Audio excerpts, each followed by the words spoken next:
Assalamualaikum warahmatullahi wabarakatuh. Waalaikumsalam warahmatullahi wabarakatuh. Innal hamdalillah nahmaduhu wa nasta'inuhu wa nastaghfiruh wa na'udzu billahi min shururi anfusina wa min sayyiati a'malina. Man yahdihillahu fala mudilla lahu wa man yudlil fala hadiya lahu. Asyhadu an la ilaha illallah wa asyhadu anna Muhammadan abduhu wa rasuluh. La nabiyya wa la rasula ba'dahu. قال الله تعالى في القرآن الكريم وبعد أعوذ بالله من الشيطان الرجيم يا أيها الذين آمنوا اتقوا الله حق تقاته ولا تموتن إلا وأنتم مسلمون. Teman-temanku yang dimuliakan oleh Allah Subhanahu wa taala, setelah kita bersyukur kepada Allah Subhanahu wa taala dan setelah bersalat kepada Rasulullah sallallahu alaihi wasallam, mari kita lanjutkan kajian kita. Semoga Allah Subhanahu wa taala memberikan pahala yang besar kepada kita di dalam mengisi umur-umur kita, mengisi harian kita dengan talabul ilm, dengan mencari ilmu Allah Subhanahu wa taala, agar kita bisa membedakan mana yang baik dan mana yang buruk, mana yang sesuai dengan sunnah Rasulullah SAW dan mana yang tidak sesuai dengan sunnah Rasulullah SAW.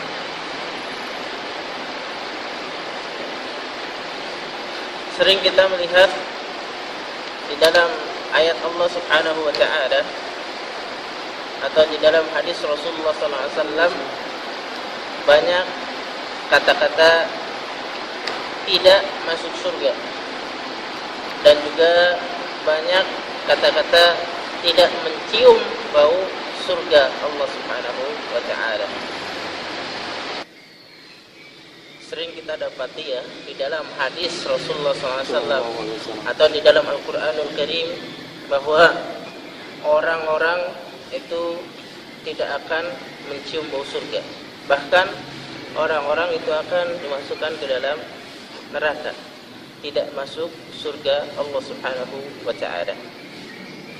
Maka kita lihat ada beberapa hadis yang akan diterangkan di sini, yang akan kita bacakan, kita kaji beberapa hadis yang menjelaskan masalah seperti itu.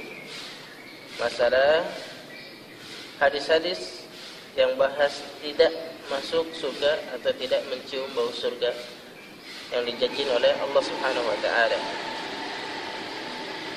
Di antaranya yang pertama adalah hadis Rasulullah SAW tentang yang membicarakan tentang orang yang mencari ilmu Allah Subhanahu wa taala, mencari ilmu Rasulullah SAW, mencari ilmu Allah Subhanahu wa taala, akan tapi tujuannya untuk dunia. Misalnya dia mengaji Al-Quran, mengaji tafsir, mengaji hadis-hadis Rasulullah SAW untuk mencari dunia, biar kaya, biar apa? Biar tersohor. Ya, biar tersohor, biar terkenal, apalagi panjang. Biar dipuji orang, biar dipuji-puji. Ya, biar dipuji orang. Pokoknya buat kehidupan dunianya, menjual beli atas nama agama, maka ini masuk ke dalamnya. Orang yang memerintahkan kita untuk mencari ilmu Allah Subhanahu wa taala, akan tetapi dia tidak karena Allah Subhanahu wa taala, tidak ingin mengenal, mengetahui begitu besarnya Allah Subhanahu wa taala, mengenal Rabb, mengenal Nabi kita Muhammad sallallahu alaihi wasallam, maka itu termasuk orang yang tidak akan mencium bau surga. Bagaimana dia masuk ke surga Allah Subhanahu wa taala, baunya saja tidak dicium olehnya. Maka kita lihat hadis Rasulullah sallallahu alaihi wasallam, "Man ta'allama ilman mimma yubtagha bihi wajhullah la yata'allamuhu illa liyusiba bihi 'aradan minad dunya lam yajid 'arfal jannah yaumal qiyamah yakni rihaha."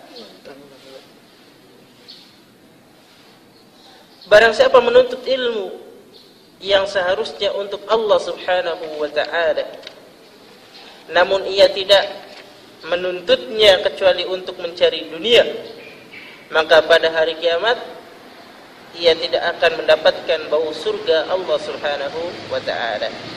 Hadis riwayat Ibnu Majah, Abu Dawud dan Ahmad. Hadisnya sahih. Ya. Begitu besarnya keagungan Allah Subhanahu wa ta'ala, orang yang menuntut ilmu karena Allah Subhanahu wa ta'ala, janjinya itu adalah surga. Sebagaimana kita tahu bahwa menuntut ilmu Allah Subhanahu wa ta'ala termasuk fi sabilillah. Disebut fi sabilillah. Kenapa? Karena dia mengenal Allah Subhanahu wa ta'ala, mengenal Rasulullah sallallahu alaihi wasallam, mengenal agama yang benar yang sesuai dengan sunnah Rasulullah sallallahu alaihi wasallam. Akan tapi dia gunakan untuk mencari kehidupan dunia, biar jabatannya tinggi, biar dia termasuk orang yang kaya, yang melimpah. Akan tapi kekayaan tersebut tidak digunakan untuk di jalan Allah Subhanahu wa ta'ala. Atau dia sebagai qari, sebagai penghafal Al-Quran, sebagai ustaz, akan tapi untuk mencari kehidupan dunia, bukan karena Allah Subhanahu wa ta'ala. Itulah yang termasuk di dalam hadis yang tadi, bahwa dia tidak akan mencium, tidak akan mendapatkan bau surga Allah Subhanahu wa ta'ala. Yang kedua adalah wanita yang minta cerai tanpa ada alasan. Wanita yang minta cerai tanpa ada alasan. Banyak di antara kaum muslimin meminta cerai, baik itu laki-laki atau perempuan, tanpa ada alasan. Dan perempuan, mereka meminta kepada lakinya untuk diceraikan. Kenapa terjadi seperti itu? Padahal perbuatan tersebut itu adalah perbuatan yang dimurkai, yang dibenci oleh Allah Subhanahu wa ta'ala. Perceraian itu dibenci oleh Allah Subhanahu wa ta'ala. Boleh dilakukan perceraian jikalau perceraian tersebut atau di dalam kehidupan rumah tangganya dia mendapatkan suatu kemudaratan, suatu kemudaratan yang lebih besar daripada diteruskan di dalam rumah tangganya. Jadi kalau ke dalam keadaannya kemudaratan yang lebih besar, misalnya dia tidak mau diajak untuk sholat, bahkan dia mengajaknya kepada suatu keburukan, misalnya apa, Pak Hasan?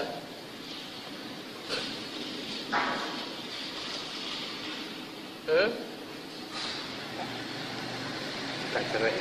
Iya, misalnya di dalam rumah tangganya Dia nggak mau sholat. dia nggak mau sholat. Iya. Atau apa, Pak Marsono? Mengajak hal-hal yang dilarang oleh Allah. Allah Subhanahu wa ta'ala. Contohnya Berbuat riba. Gitu. berbuat riba. Iya. Terus yang lainnya apa? Tidak mau berhijab. Tidak mau pakai hijab. Terus apa lagi? mengumbar aurat, ya. Terus apa lagi? Membawa laki-laki ke rumahnya tanpa seizin suami, selingkuh dan yang lainnya. Dan bagaimana kalau misalnya sekarang laki-lakinya? Pak Hasan? Ya.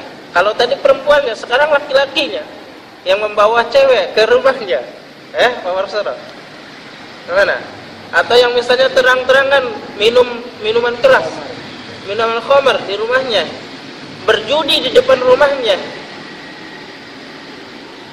atau dia tidak mau sholat berjamaah, tidak mau untuk memimpin di dalam rumah tangganya untuk sholat, sehingga perempuan tersebut meminta cerai, meminta melafadzkan, wahai si A, saya ingin pulang ke rumah ibu saya ingin meminta kembali kepada orang tua saya ingin anta atau anda itu berbuat baik, saya ingin anda itu menjalankan sholat 5 waktu, tidak berjudi, tidak membawa perempuan yang lain ke rumah ini, dan tidak yang lainnya yang berbuat tidak sesuai dengan syar'i.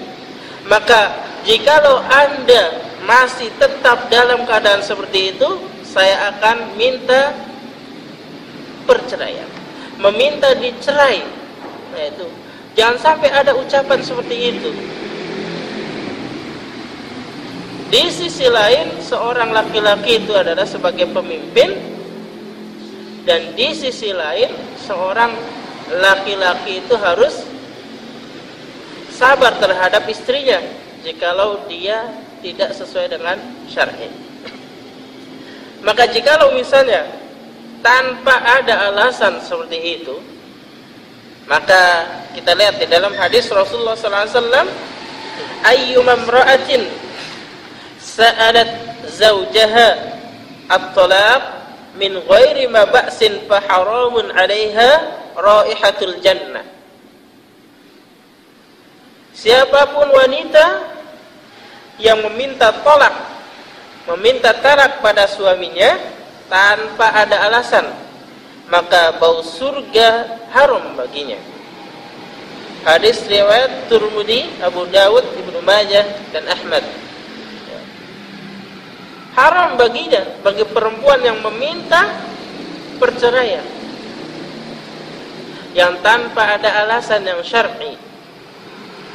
Akan tapi jikalau misalnya ada alasan yang syar'i, misalnya tadi suaminya tidak mau diajak untuk beramal soleh, untuk berbuat ibadah atau untuk beribadah pada Allah Subhanahu wa taala, suaminya membawa laki-laki ke rumahnya berjudi dan yang lainnya, maka jikalau terdapat seperti itu, wanita boleh meminta cerai, meminta diceraikan. Itu mudaratnya sudah besar. Akan tapi jikalau tanpa ada alasan, mungkin karena bosan terhadap suaminya, ya, bosan, mungkin alasannya apa? Tidak diberi anak misalnya, dia tidak sabar, dia mengatakan bahwa suaminya seperti ini, mandul atau yang lainnya, padahal tidak sesuai dengan syar'i. Kita tidak tahu siapa yang mandul, ya, dan itu adalah takdir dari Allah Subhanahu wa taala. Ya, kalau misalnya dia meminta tanpa alasan, maka wanita tersebut tidak akan mendapatkan bau surga Allah Subhanahu wa taala. Dan yang ketiga di antaranya adalah orang-orang yang menyemir rambutnya dengan warna hitam. Menyemir rambutnya dengan warna hitam, yang mengikuti gaya. Banyak orang-orang yang hobi menyemir atau mengecat rambutnya yang mana rambut tersebut tidak layak untuk disemir dengan warna hitam lagi. Padahal ini adalah ada hadisnya Rasulullah sallallahu alaihi wasallam ya, bersabda, "Yakunu qaumun yakhdibuna fi akhiriz zaman bisawadi kawasilil hamam la yarihuna raihatal jannah." Pada akhir zaman ya, nanti kata Rasulullah sallallahu alaihi wasallam akan ada orang-orang yang mengecat rambutnya dengan warna hitam seperti warna mayoritas dada merpati. Mereka tidak akan mendapatkan bau surga Allah Subhanahu wa ta'ala. Hadis riwayat Abu Daud. Lihat di antara kaum muslimin di zaman sekarang, tanpa ada alasan mereka menyemir rambutnya, mengecat rambutnya agar dikatakan ini anak pang atau anak apa? Gaul. Anak gaul. Tanpa ada alasan. Padahal itu termasuk di dalam hadis tersebut, yang mana dia tidak akan mencium bau surga Allah Subhanahu wa ta'ala. Bagaimana dia masuk surga? Mencium saja dia tidak akan dapat, kata Rasulullah SAW.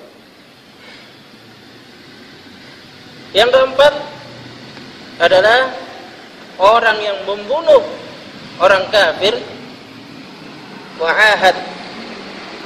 Apa itu kafir mu'ahad, Pak Marsono?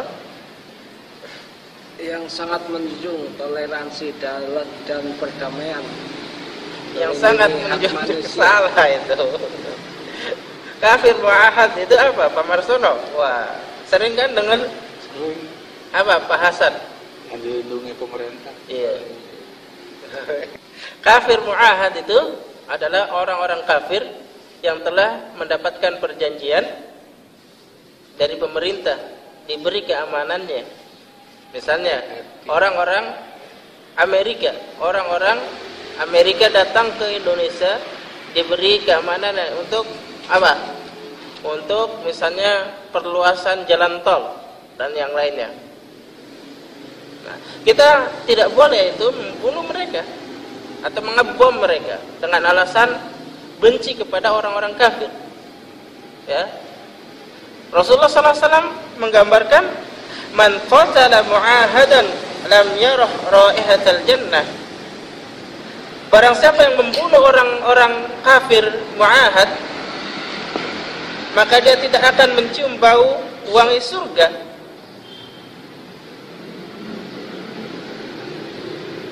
Dia sudah mendapatkan keamanan,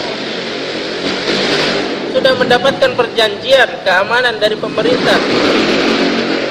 Tanya, orang Amerika mau membuat jalan tol selama 1 tahun. Nah, orang Islam karena marah terhadap orang Amerika, terus tahu tempatnya atau markas Amerika di Jalan Menteng misalnya, terus kita bom di situ, itu termasuk perbuatan yang dilarang karena dia sudah mendapatkan keamanan, mendapatkan perjanjian dari pemerintah. Dan bagaimana orang-orang yang mengebom dengan tujuan menyebarkan agama Islam,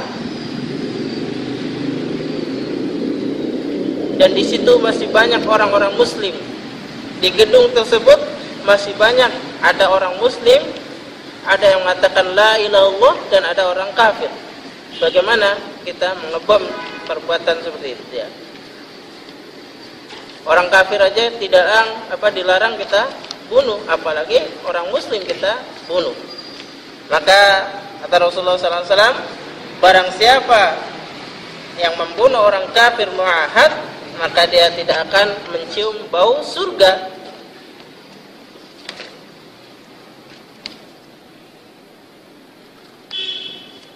Maka terjadi di kehidupan kita pengeboman yang sembarangan, yang tidak sesuai dengan sunnah Rasulullah SAW, dan mereka langsung mengatakan itu adalah Islam, teroris Islam. Maka janganlah kita sekali-kali mengatakan Islam itu adalah teroris, karena agama Islam itu agama yang diridhoi oleh Allah Subhanahu wa taala. Islam tidak mengajarkan seperti itu. Rasulullah SAW tidak mengajarkan seperti itu. Maka kembalikan kepada diri mereka. Jangan kembalikan kepada Islamnya. Jangan kita nodai Islam ini dengan perkataan yang tidak sesuai dengan sunnah Rasulullah SAW. Dan yang kelima adalah orang yang sombong. Pengertian sombong itu apa, Pak Hasan? Mengecilkan orang lain, menolak kebenaran. Iya. Pak Marsono? Ya, sama. Sama. Ya. Batarul haq wa ghamdun nas. Ya, menolak kebenaran itu orang lain. Iya. Kita lihat di situ hadisnya an Uqbah bin Amir annahu sami'a Rasulullah sallallahu alaihi wasallam yaqulu ma min rajulin yamutu hina yamutu wa fi qalbi misqal habbatin min khardalin min kibrin tahillu lahul jannatu an yariha rihaha wa la yaraha. Faqala rajulun min Quraisy yuqalu lahu Abu Rayhanah, wallahi ya Rasulullah, inni la uhibbu al-jamal wa ashtahihi hatta inni la uhibbu fi alaqatin sawti wa fi shiraqi na'li. Qala Rasulullah sallallahu alaihi wasallam, laisa dhalika al-kibar, inna Allah azza wa jalla jamil yuhibbul jamal, walakinna al-kibara man safiha al-haqqa wa ghassa an-nas bi'ainaihi. Dari Uqbah bin Amir bahwa ia mendengar Rasulullah sallallahu alaihi wasallam bersabda, tidaklah seorang laki-laki meninggal dunia dan ketika ia meninggal di dalam hatinya terdapat sebiji sawi dari sifat sombong, akan halal baginya mencium bau surga atau melihatnya. Lalu seseorang laki-laki dari Quraisy yang bernama Abu Rayhanah berkata, demi Allah, wahai Rasulullah, saya benar-benar menyukai keelokan dan mengembari gemar hingga pada gantungan cemetiku dan juga pada tali sandalku. Maka Rasulullah SAW bersabda, itu tidaklah termasuk kesombongan. Sesungguhnya Allah Azza wa Jalla itu indah dan menyukai keindahan. Akan tetapi sombong itu adalah siapa yang menolak kebenaran dan meremehkan manusia dengan kedua matanya. Hadis riwayat Ahmad. Ya. Jadi kalau kita misalnya melihat orang yang berpakaian bagus, terus orang yang berpakaian rapi, atau misalnya orang yang memakai mobil atau motor yang baru dan yang lainnya, terus kita katakan, oh dia kok sombong ya sekarang, sudah punya mobil baru, sudah punya baju baru, terus apa lagi? Itu bukan sombong seperti itu, bukan dikatakan sombong. Yang namanya sombong itu batalul haq wa ghamdun nas, menolak kebenaran dan meremehkan manusia. Misalnya Rasulullah SAW sudah menjelaskan bahwa sunnahnya kita memakan makanan itu dengan duduk, atau misalnya sunnahnya makan dengan tangan kanannya. Kita sudah mengetahui seperti itu. Dia sudah mengetahui dalilnya, hadisnya Rasulullah SAW. Terus kita ingatkan, ya fulan, makan itu duduk, atau makan itu dengan tangan kanan, tapi dia makan dengan tangan kiri. Seperti itulah. Terus dia tidak mau, kita ingatkan. Seperti itulah yang dimaksud dengan sombong, menolak suatu kebenaran. Ya, benar. Misalnya kita tahu hadisnya, Rasulullah SAW itu pernah makan dengan berdiri, pernah sekali-kali. Tapi tidak terus-menerus.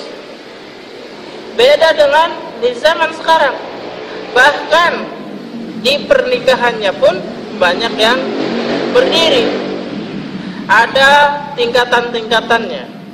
Bagi yang VIP atau misalnya undangan yang khusus, dia duduk. Bagi tamu yang tidak khusus, dia berdiri. Misalnya seperti itu. Dibedakan lagi. Nah, dengan seperti itu, kita sudah mengingatkan kepada dia bahwa tata cara makan itu adalah duduk, tapi mereka masih ogah menerima peringatan tersebut, menerima nasihat tersebut. Maka itulah yang termasuk kesombongan. Sombong, batarul haq, tidak menerima kebenaran. Atau misalnya kita ngasih tahu bahwa perbuatan mencuri itu dilarang, berjudi itu dilarang. Misalnya main gaplek atau misalnya main apa? Kartu, main catur. Di situ terdapat perjudian. Siapa yang kalah dikasih, siapa yang kalah bayar seperti ini, bayar segini, segitu. Nah, di situ termasuk judi. Kita sudah nasihati bahwa yang seperti itu tidak sesuai dengan sunnah, bahkan dilarang oleh agama Islam. Dia masih ngeyel, dia masih nggak nerima. Wah, kan cuma ini doang, kan cuma ini, kan cuma untuk ya minum teh atau cuma dikit saja duitnya. Suntuk. Biar nggak suntuk gitu. Itu termasuk menolak suatu kebenaran. Itulah yang dinamakan sombong atau meremehkan manusia. Ah, kamu baru sehari belajar sama Ustaz Zuhri udah langsung nasehatin ya gitu. Ah, kamu baru belajar ngaji 1 tahun sudah berani menasehatin ini itu. Nah, meremehkan seperti itu, itulah yang dianggap sombong, batarul haq wa ghamdun nas. Atau wah, kamu masih kecil, umurnya masih belum balik, atau masih anak bawang, atau masih anak kemarin, sore kemarin udah nasehatin. Ini meremehkan. Padahal kita lihat di dalam hadis bahwa janganlah kita melihat orangnya, akan tetapi kita lihat apa? Pak Masono? Apa yang dikatakan. Undur maqala wala tandur man qala. Lihatlah apa yang dikatakan dan janganlah lihat yang mengatakan. Orang yang mengatakannya. Walaupun misalnya anak kecil yang mengatakan, tapi dia itu benar, maka kita terima. Atau orang tua yang lebih tua dari kita, dia mengatakan suatu kebenaran, maka kita terima. Misalnya terjadi suatu perselisihan di kalangan ulama dan dia tahu mana yang paling rajih, paling kuat, dan sudah dikasih tahu inilah yang paling kuat, inilah yang paling rajih, maka dia tetap harus menerima walaupun yang mengatakan itu adalah anak kecil, anak baru kemarin sore katanya. Ya, misalnya Pak Acang mengatakan kepada si A, maka kita terima. Jikalau misalnya Pak Acang tersebut perkataannya yang sesuai dengan sunnah Rasulullah SAW. Yang keenam, menisbatkan nasabnya atau keturunannya kepada ayahnya. Menisbatkan keturunannya, nasabnya kepada ayahnya, padahal dia bukan termasuk anak kandungnya. bukan termasuk atau yang telah menikahinya, atau anak angkat karena kita sayang kepada dia, karena kita sudah ngasih makan dari kecil sampai dewasa, sampai kuliah, kita tidak mau melepas dia, sampai-sampai nama dia kita masukkan dengan nama kita. Itu juga termasuk orang-orang yang tidak akan mencium bau surga. Misalnya si A bin A, ya, si A bin B, kita angkat nama dia di dalam rapotnya atau di dalam apanya? Akte kelahirannya. Ya. Di dalam akte kelahirannya, kita angkat nama dia di dalam akte kelahirannya. Bin Marso, apa, siapa anaknya Pak Marsono? Siapa namanya? Arini. Arini bin kakaknya siapa? Harisun. Arini bin Harisun misalnya. Padahal Arini tersebut itu anaknya Pak Marsono. Harusnya itu Arini bin Marsono. Seperti itu. Dari awal perbuatan Pak Marsono, misalnya di SD-nya, di rapot SD-nya, di kakaknya sudah mengatasnamakan bin Marsono, itu bagus. Sampai misalnya anaknya lihat, kok binnya Marsono sih, gitu kan. Padahal yang ngurusin selama ini adalah kakaknya. Nah, itu perbuatan yang bagus.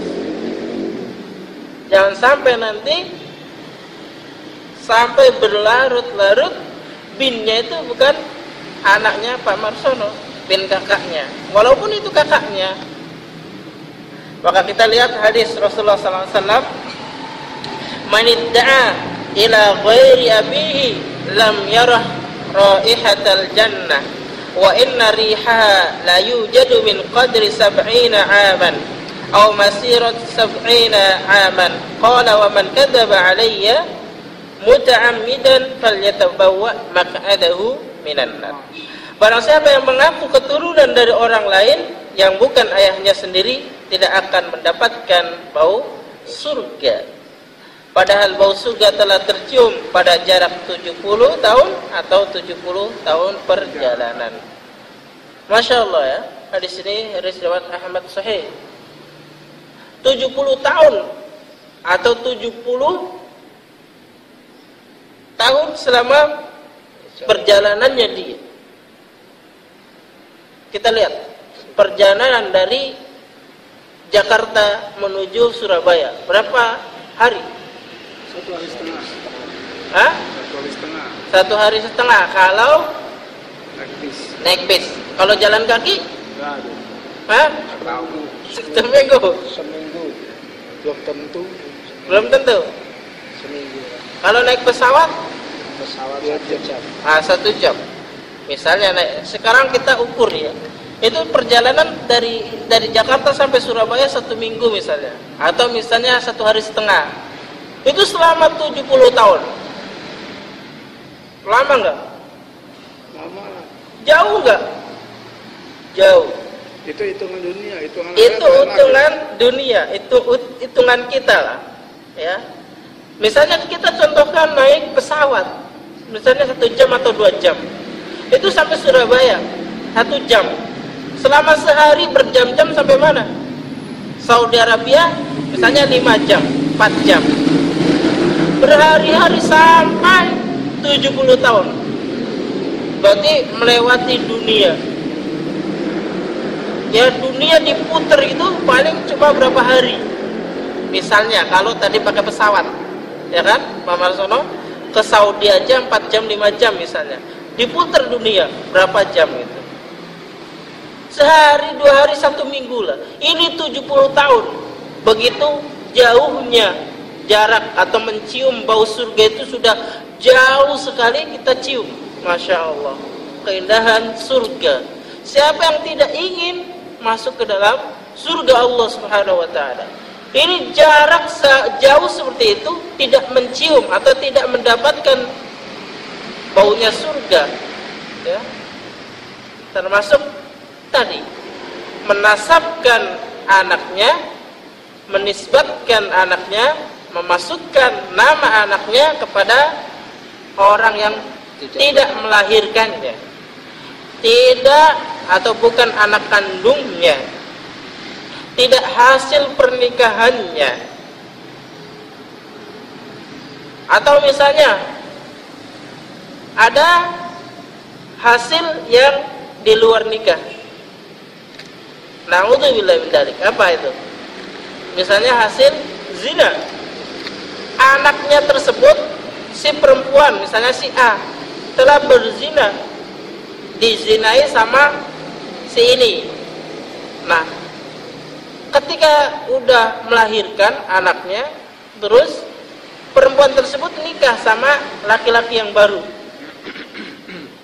otomatis mungkin karena anaknya atau misalnya laki-laki suaminya sayang kepada ibunya, kepada perempuan tersebut, menganggap anak yang tadi, ya, anak hasil zina tadi, anaknya dia, padahal itu hasil zina. Itu termasuk tidak, Pak Acang? Termasuk menasabkan bukan anaknya dia, bukan hasil pernikahannya yang syar'i. Walaupun dia sudah nikah yang syar'i setelahnya, akan tetapi hendaknya jujur.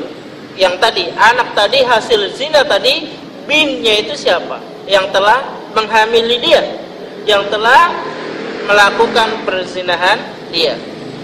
Jangan dinasabkan kepada yang suami yang baru tadi. Jangan. Kita hindari seperti itu. Dan yang ketujuh, wanita yang berpakaian tapi telanjang. Ini hadisnya yang mana Rasulullah SAW bersabda, sinfani min ahlin nar lam arahuma qaumun ma'ahum siyatun ka'adnabil baqar yadribuna bihan nasa wa nisa'un kasiyatun 'ariyatun mumilat ma'ilatun ru'usuhunna kasnimi'atil bukhsi al-ma'ilati la yadkhulna al-jannata wa la yajidna rihaha wa inna riha la yujadu min samasirati kada wa kada. Ya. Dua golongan penghuni neraka yang belum pernah aku lihat kaum membawa cambuk seperti ekor sapi. Dengannya ia memukuli orang dan wanita yang berpakaian tapi telanjang. Mereka berlenggak-lenggok dan condong dari ketaatan. Rambut mereka seperti punuk unta yang miring. Mereka tidak masuk surga dan tidak akan mencium baunya, padahal sesungguhnya bau surga itu tercium dari perjalanan sejauh ini dan ini. Hadis riwayat Muslim. Kita lihat di dalam kehidupan kita, begitu banyak perempuan-perempuan yang berpakaian akan tapi seperti orang yang tidak berpakaian, seperti telanjang. Mereka membuka atau menyebarluaskan organ tubuh mereka, menampakkan organ tubuh mereka, memakai pakaian tipis, melihatkan keindahan bentuk tubuhnya, melihatkan keindahan yang mana keindahan tersebut seharusnya wajib ditutupi, wajib tidak ditampakkan di mata kaum muslimin. Akan tapi mereka menyebarluaskan, membuka lebar-lebar, pakaiannya tipis sehingga maaf kata tubuh mereka kelihatan. Dan setelah itu mereka jalannya berlenggak-lenggok. Itulah yang digambarkan oleh Rasulullah SAW. Misalnya perempuan berpakaian tipis kelihatan apanya? Pantatnya atau apanya? lekuk tubuh. Lekuk tubuhnya yang tidak sesuai dengan syar'i. Nah, itu yang termasuk di dalam hadis tadi. Dan bagaimana orang-orang atau perempuan yang membuka auratnya? Ini aja berpakaian tapi seakan-akan telanjang. Dia pakaiannya tipis. Dan bagaimana terhadap orang-orang yang membuka auratnya? Inilah hadis Rasulullah SAW yang menjelaskan bahwa wanita tersebut tidak akan mendapatkan baunya surga Allah Subhanahu wa ta'ala. Terus banyak hadis yang diantaranya, la yadkhulul jannata al-'aqu liwalidayhi wad-dayyus wa rajulatun nisa. Tidak masuk surga orang yang durhaka terhadap orang tuanya. Dayyus, suami yang membiarkan keluarganya bermaksiat dan yang menyerupai laki-laki. Ya. Hadis riwayat Al-Baihaqi dan juga Ibnu Khuzaimah dan juga disahihkan oleh Syekh Al-Albani. Tidak masuk surga orang yang durhaka terhadap kedua orang tuanya. Dan juga dayyus. Apa itu dayyus, Pak Marsono? Orang durhaka. Pak Hasan? Orang yang membiarkan istrinya tidak cemburu dengan istrinya berbuat durhaka kepada Allah. Ya, orang suami yang membiarkan keluarganya bermaksiat. Suami yang membiarkan misalnya anaknya atau istrinya bermaksiat, istrinya dibawa, diajak sama laki-laki yang lain, dia nerima saja. Cuma ini kok, cuma itu, cuma senggolan dikit, paling cuma ini, acara ini. Nah, itulah yang membolehkan seperti itu termasuk la yadkhulul jannata, tidak akan masuk surga. Dan wanita yang menyerupai laki-laki, apa maksudnya Pak Marsono? Wanita yang menyerupai laki-laki, berpakaian seperti laki-laki. ya, lenggoknya seperti laki-laki. Misalnya, dia seharusnya memakai jilbab, dia seharusnya memakai perhiasan, akan tapi pakaian dia seperti laki-laki, sifatnya seperti laki-laki, yang seharusnya dia bergaul dengan perempuan, tapi dia tidak mau bergaul dengan perempuan, dia bergaulnya dengan laki-laki, sehingga sifat laki-laki ditiru sama dia. Dan begitu juga laki-laki, yang seharusnya laki-laki bergaul dengan laki-laki, sifatnya dia meniru sifat perempuan, seperti panci. Itu yang dimaksud di dalam hadis salasatun la yadkhulunal jannah, 3 orang yang tidak masuk surga. Di antaranya yang tadi durhaka terhadap kedua orang tua, dayyus, dan wanita yang menyerupai laki-laki.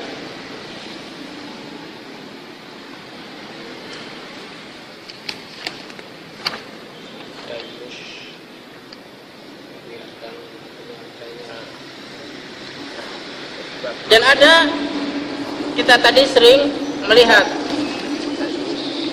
ya, kita lihat tadi hadis-hadis tadi bahwa la yadkhulul jannata, tidak masuk ke dalam surga, dan juga tidak mencium bau surga. Nah, komentar para ulama yang dimaksud seperti itu seperti apa, Pak Marsono? Apakah perbuatan atau apakah firman Allah atau sabda Rasulullah la yadkhulul jannah, tidak masuk surga, yang seperti itu apakah selamanya atau tidak? Dalil-dalil yang di atas diceritakan di atas tadi tidak mencium bau surga, tidak masuk surga. Pelaku dosa besar tadi itu apakah dia selamanya masuk ke dalam neraka atau tidak? Enggak. Dimasuk dulu di neraka, nanti dimasukkan ke surga. Iya. Maka kita lihat di dalam Allah Subhanahu wa taala, "Innallaha la yaghfiru ay yushraka bihi wa yaghfiru ma duna dzalika liman yasha." Sesungguhnya Allah Subhanahu wa taala tidak akan mengampuni dosa syirik, dan Dia mengampuni segala dosa yang selain syirik. Berarti ini apa? Menunjukkan bahwa ada dosa-dosa yang diampuni oleh Allah Subhanahu wa taala, dan ada juga dosa-dosa yang tidak diampuni. Dan juga sabda Rasulullah SAW, la yadkhulun nara ahadun fi qalbihi mithqalu habbatin khardalin min iman. Tidak akan masuk neraka orang yang masih memiliki keimanan atau iman seberat biji sawi. Hadis riwayat Muslim nomor 91. Ya. Tidak ada atau tidak akan masuk neraka selama dia masih ada keimanan walaupun biji sebesar biji sawi. Berarti jikalau misalnya tadi ada nasabnya menasabkan kepada anak yang bukan anak kandungnya, atau misalnya wanita-wanita yang berpakaian akan tapi telanjang dan yang lainnya tadi, jikalau masih ada keimanan, itu dia masih berhak masuk ke dalam surga.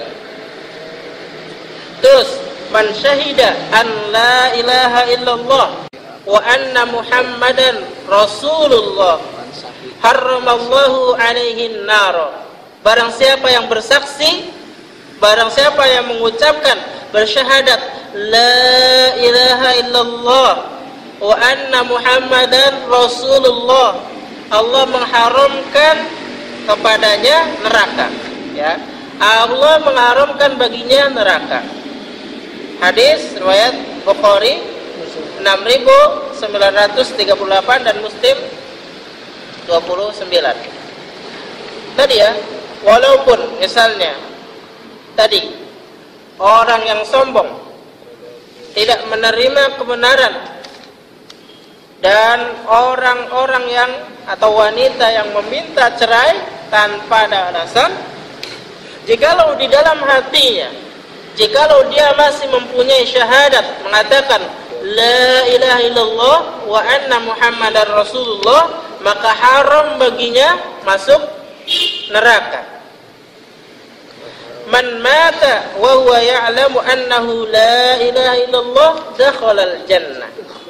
Barang siapa yang mati dalam keadaan berilmu bahwa tidak ada sesembahan yang berhak disembah selain Allah, maka ia akan masuk surga Allah Subhanahu wa taala. Hadis riwayat Muslim nomor 26. Itu adalah dalil yang mengatakan bahwa orang muslim yang masih mengatakan syahadat, masih mengatakan la ilaha illallah, pasti masuk ke dalam surga Allah Subhanahu wa taala. Walaupun tadi ada dalil yang mengatakan dia tidak akan mencium bau surga, akan tapi ada dalil yang mengatakan bahwa dia akan masuk surga Allah Subhanahu wa taala. Ini menunjukkan apa? Mereka masih berhak mendapatkan surga Allah Subhanahu wa taala. Maka di dalam masalah tersebut Imam An-Nawawi ya mengatakan bahwa jikalau ada perkataan atau ada lafaz-lafaz yang mengatakan la yadkhulul jannah, tidak masuk surga atau tidak mencium bau surga, itu ada dua kemungkinan. Ada dua kemungkinan. Yang pertama, jikalau pelakunya menganggap perbuatan tersebut itu halal, ya, perbuatan yang haram tadi halal, yang haram tadi dihalalkan bagi dia. Kalau di dalam neraka. Iya, dia sebenarnya tahu bahwa itu adalah haram, bahwa itu dia haram, tapi dia halalkan.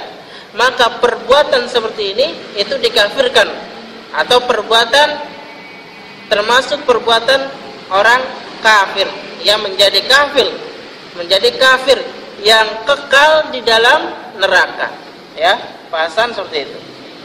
Jikalau dia tahu bahwa perbuatan tersebut itu haram, akan tapi dia halalkan dengan dalil ini kita halalkan, maka itulah kan atau yang menyebabkan dia masuk ke dalam neraka selama-lamanya. Ya. Yang kedua, maksud ayat-ayat tadi atau hadis-hadis tadi, la yadkhulul jannata. Maksudnya yang kedua itu yaitu dia tidak termasuk golongan orang yang masuk surga bersama golongan orang pertama. Ya, orang-orang yang beruntung, orang-orang yang pertama masuk surga itu diantaranya siapa? Pak Marsono? Pak Acang? Golongan-golongan yang masuk surga yang pertama, ya, Imam An-Nawawi mengatakan dua kemungkinan. Yang pertama, dia masuk ke dalam neraka selamanya karena tadi dia menghalalkan perbuatan yang haram. Yang kedua, masuk ke dalam surga, akan tetapi dia tidak termasuk golongan yang pertama. Golongan yang pertama itu seperti apa? Was-sabiquna as-sabiqun ulaikal muqarrabun. Dan orang-orang yang paling dahulu beriman, mereka lah yang paling dulu masuk ke dalam surga Allah Subhanahu wa taala. Mereka itulah orang yang didekatkan kepada Allah Subhanahu wa taala. Misalnya para sahabat, ya, sahabat Nabi yang pertama masuk Islam, yang beriman di antara orang-orang yang tidak beriman. Biasanya sahabat Abu Bakar As-Siddiq, dia mengimani Rasulullah SAW, mempercayai Rasulullah SAW sebagai Nabi daripada orang-orang sahabat-sahabat yang lainnya yang sebelumnya mereka masih tidak mempercayai. Nah, itu yang sabiqun as-sabiqun was-sabiqun as-sabiqun, orang-orang dahulu yang masuk Islam, itu mereka masuk Islam, masuk surga duluan. Masuk surga duluan. Dan juga orang-orang yang walladzina amanu wattaba'athum dzurriyyatahum biimanin alhaqna bihim dzurriyyatahum wa ma alatnahum min amalin min syai'. Dan orang-orang yang beriman dan anak cucu mereka mengikuti mereka dalam keimanan, kami hubungkan anak cucu mereka dengan mereka dan kami tiada mengurangi sedikit pun dari pahala amal mereka. Dan juga kita lihat di dalam hadis Rasulullah sallallahu alaihi wasallam, Nabi Muhammad bersabda, "Inna fil jannati mi'atu darajatin a'addaha Allah lil mujahidin fi sabilihi kullu dzurriyyataini ma bainahuma kama bainas samai wal ard fa idza sa'altumullah fasaluhul firdaus fa innahu awsatul jannah wa a'lal jannah wa fawqahu 'arsyur rahman wa minhu tafajjaru anharul jannah." Rasulullah SAW bersabda, surga itu ada 100 tingkatan. Nah, surga itu ada 100 tingkatan yang dipersiapkan oleh Allah Subhanahu wa taala untuk para mujahid di jalan Allah Subhanahu wa taala. jarak antara dua surga yang berdekatan sejauh jarak langit dan bumi. Masya Allah ya, Pak Marsano.